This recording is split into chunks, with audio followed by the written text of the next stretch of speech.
AMG family, Mondo here. Hey, just wanted to make sure real quick before we get started that you guys have subscribed to the AMG podcast channel.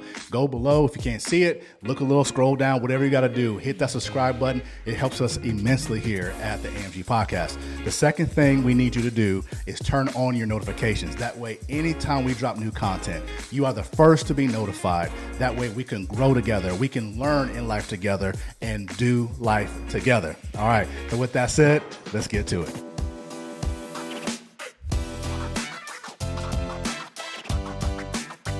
Hey, what's going on, fam? Welcome to the AMG podcast. All right, today we're going to have a little bit of a talk. We're going to talk about final expense insurance and number one, what it is, but also the top 5 responses I get from people who do not want to get it.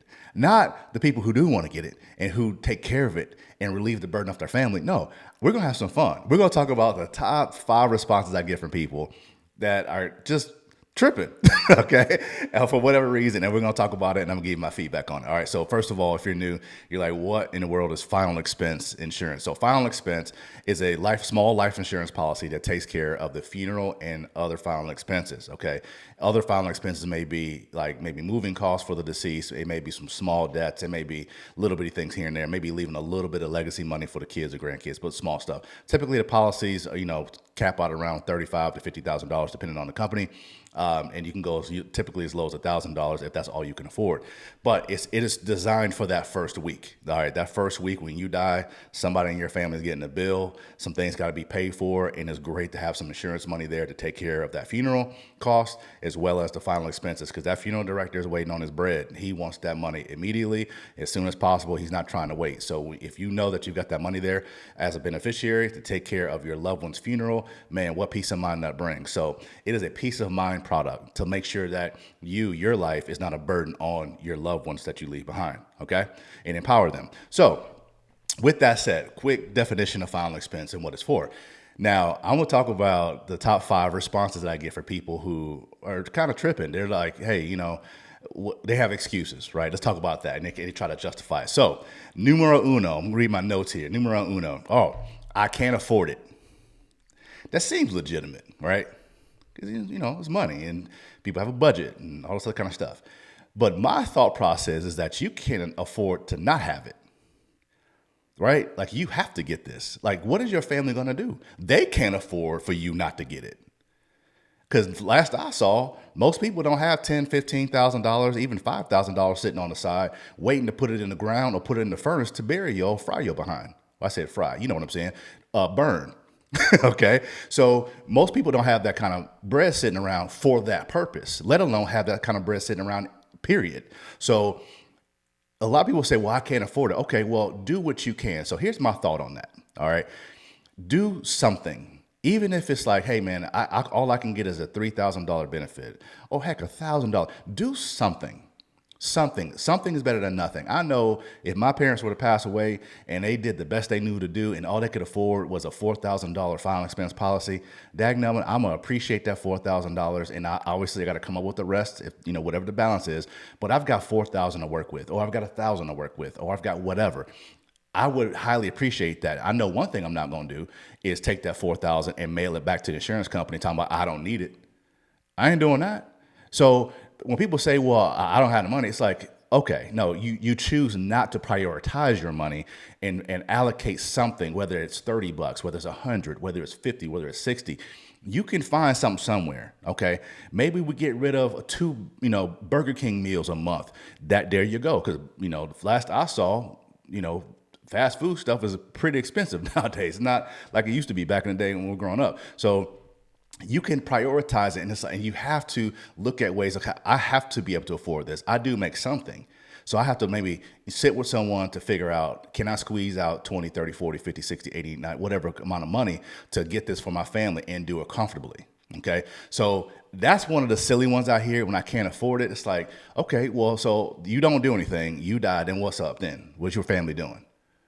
They just got to deal with it now. So now you not paying 60, 70, 80 bucks a month is now dumping an $8,000 plus burden on your family. Which one's more expensive?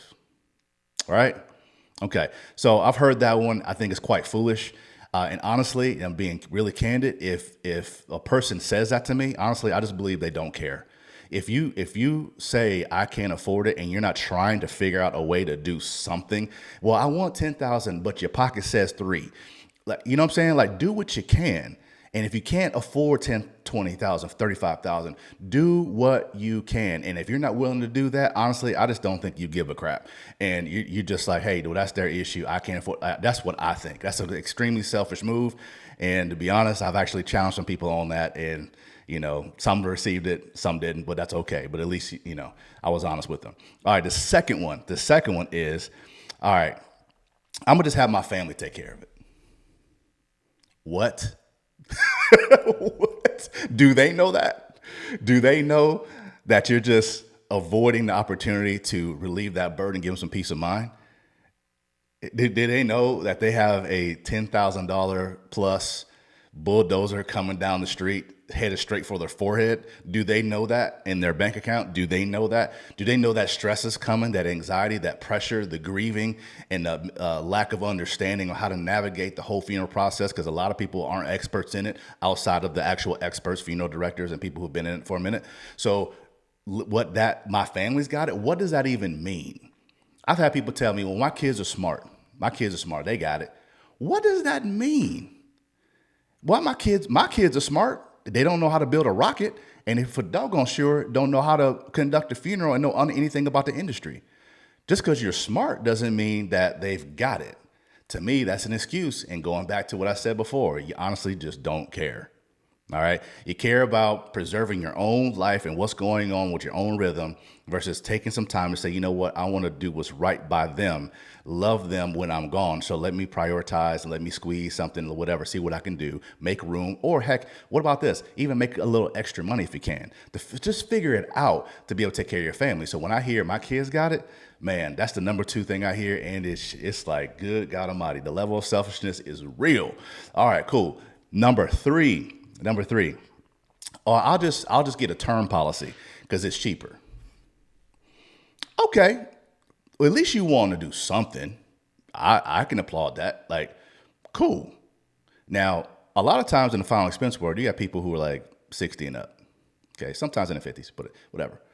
And these individuals are looking to get some term policies, which typically aren't like cheaper than a whole life policy or a final expense policy, but it's a term. It runs out. So when it runs out, guess what? You're now 78 years old. If that term ended at that year or whatever, you get a 15, 20, whatever, from 55 to 75. Now you're 75 years old trying to figure out how to get covered.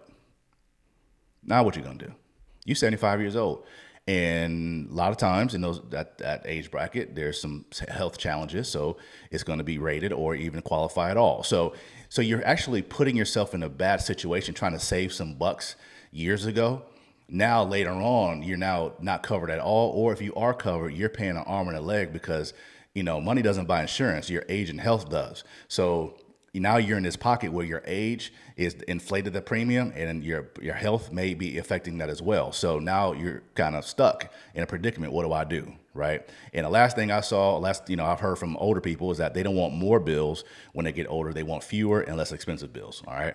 They want to live their golden years with less burden. Okay. So that's the third one that I've heard. And it's quite, it's interesting. I mean, at least they want to do something. I'm good with that, man. Like, I like it, but we got to look at kind of play the tape forward, look down the road, and how do we plan a little better? Maybe it's not the best play. I like the fact you're trying to do something. I think that's great. We're on the right path. We just got to pivot just a little bit and see things a little differently. Okay. Here's another great one. Well, I already have a burial plan. I don't need final expense insurance. I've got a burial plan. I went to the funeral home and I bought XYZ and I'm straight. Okay, cool. Good. I love that you were proactive. I love that you have that funeral paid for. However, it's final expense insurance. So the funeral home is a slice of what I call the death pie. It's a slice. It's not the whole pie. It's a slice. Because guess what? You pay for the funeral. You get that prepaid funeral. You took care of it, whatever, and your family can go to the service. They don't have to come off any money. Sometimes a funeral director may, upcharge a little bit on goods and services, or maybe the family, a little emotional. They say, "Oh, Mama would really like this. Mama be proud if we got this," and you start spending money on top of the plan. But let's say the plan's taken care of after the funeral, after the cemetery or service yard, whatever y'all have, repast, whatever, and then you go home. The family has nothing. There's no final expense money left over. There's nothing left behind to take care of, whether it be, like I said, moving costs, little debts, little legacy money, a little pocket change, a little whatever to help, the family transition and move on, whether it be a spouse, whether it be, kids or whatever. So all that money just went to the funeral. But what happens after the funeral? There's no money. So final expense insurance is taking care of all the end of life final expenses. That's the funeral and other things to follow. So going to a funeral home it's not a bad thing if you want to do that. Typically it's more expensive, but if that's what you want to do, go do it. Okay. And that's fine. You're doing something, you're getting things in order, but you also want to have insurance of some type, whether it be final expense or whether it be something. You want to have that in place to take care of the transition for the family and leave something behind so they can have something to work with. So that's one of the things I hear. It's kind of like, hey, do you want some food? No, I've got shoes already. I've got a pair of boots. I didn't ask you if you had something to go on your feet. I asked if you want some food. To me, I hear it's the same thing. Like, hey, we talk about final expense. No, I've got a funeral plan already. Cool. But I didn't ask you that. I asked you to. Okay. So you see what I'm saying? So it's two different things. And that's one of the things I hear quite a bit. And a lot of times I have to educate people and help them see that. All right. And lastly, all right. This is something that really, kills me. All right. Well, I thought about just having my kids put a GoFundMe together. Excuse me? That's your plan. Your plan is to have your kids put a GoFundMe together? Okay. I don't know if I need to say anything about that. So you're telling me that you're like, hey, kids, I don't want to take care of my responsibility by, taking care of y'all and this burden, not putting this on y'all. I'm going to just live my life, keep my pennies, go and pass on. And just so you know, y'all got a project on your hand. Here's a nice picture of me. Put that on the thing. And instead of it just being y'all's burden, why don't you just make my death the burden of the whole community and everyone we know? And do a crowd fund. Now, let me tell you something, man. I've seen this before, and I've heard people tell me that. And it is one of the most selfish things I've ever heard in my life. I don't get it. Maybe you can't just make sense of nonsense. You can't have a rational conversation with an irrational person, right? So it's like, why even bark up that tree, right? So it's not going to get anywhere. But I've heard these things. And so, when you really think about it, it's like, where do we sit as individuals? It really helped me see me and do some self-reflection. Like, am I any of these individuals? Do I have these excuses? Am I punting to avoid responsibility to take care of my family? Am I putting my life and my situation as a burden on other people? Am I doing that? Now, I didn't think I was, but it really made me think about this because I kept hearing this over and over from different people over the years. And over the last, 11 years, it's like, man, what in the world are people thinking? Now, mind you, this is something that's not new. In a sense, like people have been selfish for years, but there was a lot of people that aren't, so millions of people who are doing the right thing.